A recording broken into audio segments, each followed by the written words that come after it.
पौराणिक काल में ऐसी कई महिलाएं हुई हैं जिन्हें हम आदर्श और उत्तम चरित्र की महिलाएं मानते हैं, लेकिन उनमें से सर्वोत्तम है माता सीता। जैसे श्री राम को पुरुषों में उत्तम पुरुषोत्तम कहा गया है, उसी तरह माता सीता भी महिलाओं में सबसे उत्तम हैं।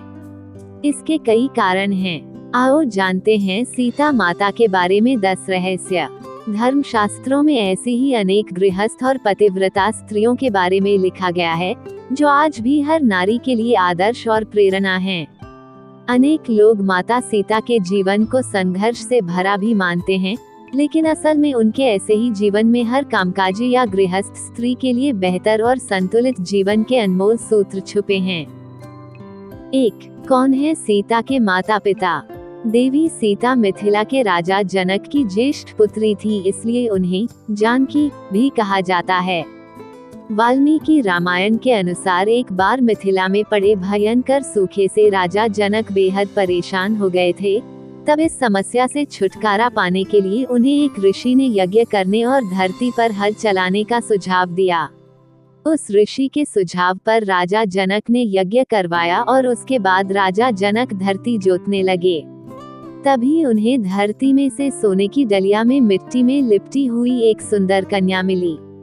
उस कन्या को हाथों में लेकर राजा जनक ने उसे सीता नाम दिया और उसे अपनी पुत्री के रूप में अपना लिया। ये रहस्य आज भी बरकरार है कि सीता के माता पिता कौन हैं। अब आप देखिए कि ऐसी महिला जिसे अपने माता पिता के बारे में कुछ भी नहीं पता है, वह राजमहल में पली बड़ी।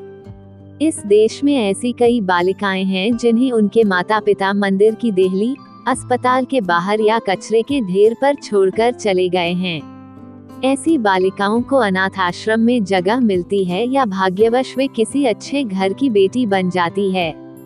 लेकिन सैकड़ों ऐसी भी हैं जो कि सड़क पर अकेली ही भटक रही हैं। उन सभी महिलाओं को माता सीता की ओर देखना चाहिए और हौसला रखना चाहिए। 2. राम सीता का विवाह। यदि मन में श्रेष्ठ के चयन की दृढ़ इच्छा है तो निश्चित ही ऐसा ही होगा। सीता स्वयंवर तो सिर्फ एक नाटक था। असल में सीता ने राम और राम ने सीता को पहले ही चुन लिया था। मार्गशीर्ष अगहन मास की शुक्ल पक्ष की पंचमी को भगवान श्री राम तथा जनकपुत्री जानकी सीता का विवाह हुआ था। तभी से इस पंचमी को विवाह पंचमी पर्व के रूप में मनाया जाता है। निश्चित ही आज के दौर में किसी पुरुष में राम ढूंढना मुश्किल है, लेकिन इतना भी मुश्किल नहीं।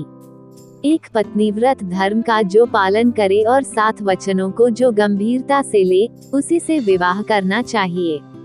महिलाओं को विवाह तो ऐसे ही व्यक्ति से करना चाहिए जो कि थोड़े बहुत संस्कारों का पालन करता हो और निर्व्यसनी हो। यदि महिला आदर्श पुरुष की बजाय मॉडर्न पुरुष का चयन कर रही है तो ये रिस्क तो है ही, साथ ही वह समाज में नए प्रचलन को जन्म दे देगी। हो सकता है कि तब जिंदगी एक समझौता बन जाए। 3. असाधारण पतिव्रता। ये बहुत ही आश्चर्य है कि वनवास श्री राम को मिला, लेकिन माता सीता भी उनके साथ महलों के सारे सुख, धन और वैभव को छोड़कर चल दी, सिर्फ इसलिए कि उन्हें अपने पतिव्रत धर्म को निभाना था। इसलिए भी कि उन्होंने 7 वचन साथ में पढ़े थे। उस काल में वन बहुत ही भयानक हुआ करता था। वहाँ रहना भी बहुत कठिन था, लेकिन माता सीता ने राम के साथ ही रहना स्वीकार किया। निश्चित ही पति को अपनी पत्नी के हर कदम पर साथ देना जरूरी है, उसी तरह पत्नी का भी उसके पति के हर सुख और दुख में साथ देना जरूरी है। कोई महिला यदि अपने पति के दुख में दुखी और सुखी में सुखी नहीं होती है, तो उसे सोचना चाहिए कि वह क्या है। आदर्श और उत्तम दाम्पत्य जीवन शिव पार्वती और राम सीता की तरह ही हो सकता है। 4. सिर्फ गृहिणी नहीं कामकाजी भी। माता सीता सिर्फ गृहिणी ही नहीं थी, अर्थात घर में रहकर रोटी बनाना या घर के ही कामकाज देखना। वे प्रभु श्री राम के हर कार्य में हाथ बटाती थी। इस तरह वे एक कामकाजी महिला भी थी। श्री राम जहाँ रुकते थे, वहाँ वे 3 लोगों के रहने के लिए एक कुटिया बनाते, खुद के कपड़े बनाते, जलाने की लकड़ियाँ इकट्ठी करते और खाने के लिए कंदमूल तोड़ते थे। उक्त सभी कार्यों में लक्ष्मण सहित माता सीता उनका साथ देती थी।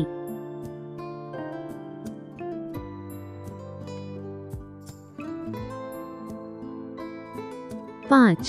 सीता का साहस। माता सीता का जब रावण ने अपहरण कर लिया और उन्हें अशोक वाटिका में रखा, तब इस कठिन परिस्थिति में उन्होंने शील, सहनशीलता, साहस और धर्म का पालन किया। इस दौरान रावण ने उन्हें साम, दाम, दंड और भेद तरह की नीति से अपनी ओर झुकाने का प्रयास किया, लेकिन माता सीता नहीं झुकी, क्योंकि उनको रावण की ताकत और वैभव के आगे अपने पति श्री राम और उनकी शक्ति के प्रति पूरा विश्वास था। लंकाधिपति रावण ने अपहरण करके 2 वर्ष तक माता सीता को अपनी कैद में रखा था। इस कैद में माता सीता एक वाटिका की गुफा में राक्षसनियों के पहरे में रहती थी। 6. सीता का विश्वास। हनुमान जब लंका में अशोक वाटिका पहुँचे तो वे भगवान श्री राम की जो अंगूठी लाए थे वह सीता को दी। सीता माता बहुत खुश हुई। उन्होंने अपने कष्ट को व्यक्त किया और आशंका और निराशा भी जताई कि इतना विलंब कैसे हो गया राम को आने में। नाथ कहीं भूल तो नहीं गए मुझे। सीता के मन की ऐसी स्थिति जानकर हनुमान ने कहा कि राम को आने में थोड़ा विलंब हो रहा है माता, यदि आपको लग रहा है कि वे समुद्र पार कर पाएंगे या नहीं तो मैं आज ही आपको लेकर राम जी के पास चलता हूँ। हनुमान जी ने उन्हें अपनी शक्ति का भरोसा और परिचय दिया। सीता हनुमान जी की शक्ति को देखकर आश्वस्त हो गईं और समझ गईं कि यह वानर तत्क्षण ही मुझे राम के पास ले जा सकता है। इसके बाद भी सीता जी ने कहा कि राम के प्रति मेरा जो समर्पण है, जो संपूर्ण त्याग है, मेरा पतिव्रता का धर्म है, उसको ध्यान में रखकर मैं राम के अतिरिक्त किसी अन्य का स्पर्श नहीं कर सकती। अब राम यहाँ आए, रावण का वध करें, जो उसके लोग हैं उनको मारें और हमें लेकर जाएं। राम जी ही मुझे मान मर्यादा के साथ लेकर जाएं, यही उचित होगा। 7. मायावी सीता। माना जाता है कि रण क्षेत्र में वानर सेना तथा राम लक्ष्मण में भय और निराशा फैलाने के लिए रावण के पुत्र मेघनाद ने अपनी शक्ति से एक मायावी सीता की रचना की, जो सीता की भांति ही नजर आ रही थी। मेघनाद ने उस मायावी सीता को अपने रथ के सामने बैठाकर रण क्षेत्र में घुमाना प्रारंभ किया। वानरों ने उसे सीता समझकर प्रहार नहीं किया। बाद में मेघनाद ने मायावी सीता के बालों को पकड़कर खींचा तथा सभी के सामने उसने उसके 2 टुकड़े कर दिए। ये दृश्य देखकर वानर सेना में निराशा फैल गई। सभी सोचने लगे कि जिस सीता के लिए युद्ध कर रहे हैं वे तो मारी गई हैं। अब युद्ध करने का क्या फायदा। राम ने सीता की मृत्यु का समाचार सुना तो वे भी अचेत हो गए।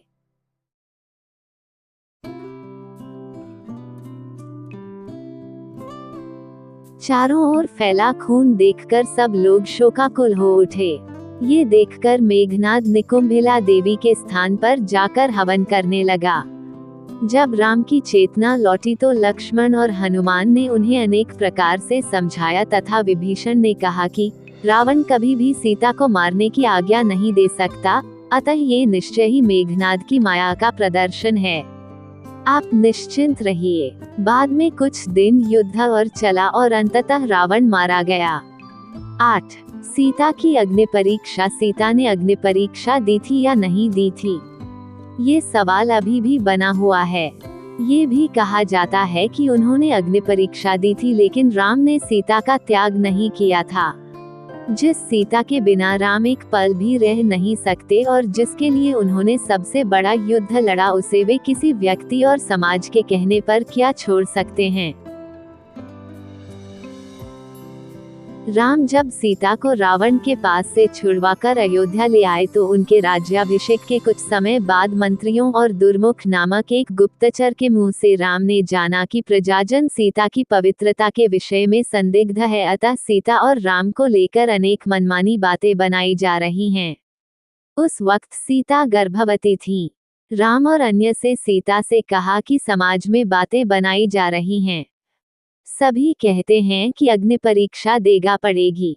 माना जाता है कि राम और समाज द्वारा संदेह किए जाने के कारण सीता ने ग्लानि, अपमान और दुख से विचलित होकर चिता तैयार करने की आज्ञा दी। सीता ने ये कहा, यद्यपि मन, वचन और कर्म से मैंने सदैव राम को ही स्मरण किया है तथा रावण जिस शरीर को उठाकर ले गया था वह अवश्य था, तब अग्निदेव मेरी रक्षा करें। और फिर सीता माता ने जलती हुई चिता में प्रवेश किया। अग्निदेव ने प्रत्यक्ष रूप धारण करके सीता को गोद में उठाकर राम के सम्मुख प्रस्तुत करते हुए कहा कि वे हर प्रकार से पवित्र हैं। इस अग्नि परीक्षा के बाद भी जन समुदाय में तरह तरह की बातें बनाई जाने लगी। तब राम के समक्ष फिर से धर्म संकट उत्पन्न हो गया।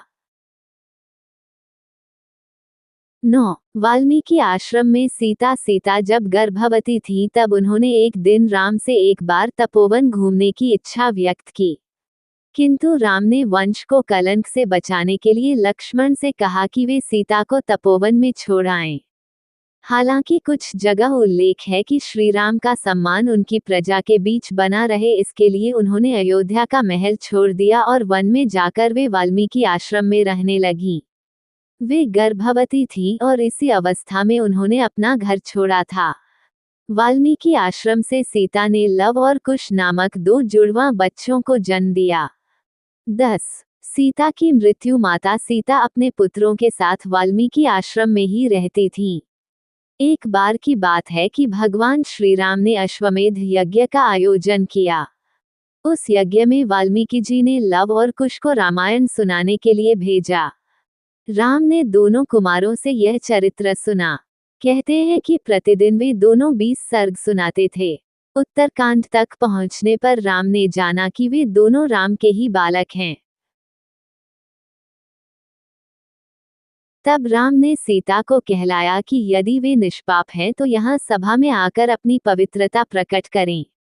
वाल्मीकि सीता को लेकर सभा में गए। वहां सभा में वशिष्ठ ऋषि भी थे। वशिष्ठ जी ने कहा, हे राम, मैं वरुण का 10वां पुत्र हूँ। जीवन में मैंने कभी झूठ नहीं बोला। ये दोनों तुम्हारे पुत्र हैं। यदि मैंने झूठ बोला हो तो मेरी तपस्या का फल मुझे न मिले। मैंने दिव्य दृष्टि से उसकी पवित्रता देख ली है। सीता हाथ जोड़कर नीचे मुख करके बोली, हे धरती माँ, यदि मैं पवित्र हूँ तो धरती फट जाए और मैं उसमें समा जाऊं। जब सीता ने ये कहा तब नागों पर रखा एक सिंहासन पृथ्वी फाड़कर बाहर निकला। सिंहासन पर पृथ्वी देवी बैठी थीं।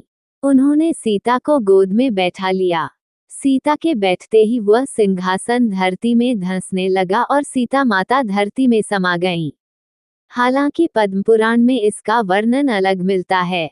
पद्मपुराण की कथा में सीता धरती में नहीं समाई थी, बल्कि उन्होंने श्रीराम के साथ रहकर सिंहासन का सुख भोगा था और उन्होंने भी राम के साथ में जल समाधि ले ली थी। इन बातों का निचोड़ यही है कि आज की स्त्री भी सीता के पावन चरित्र की तरह ही सेवा, संयम, त्याग, शालीनता, अच्छे व्यवहार, हिम्मत, शांति, निर्भयता, क्षमा और शांति को जीवन में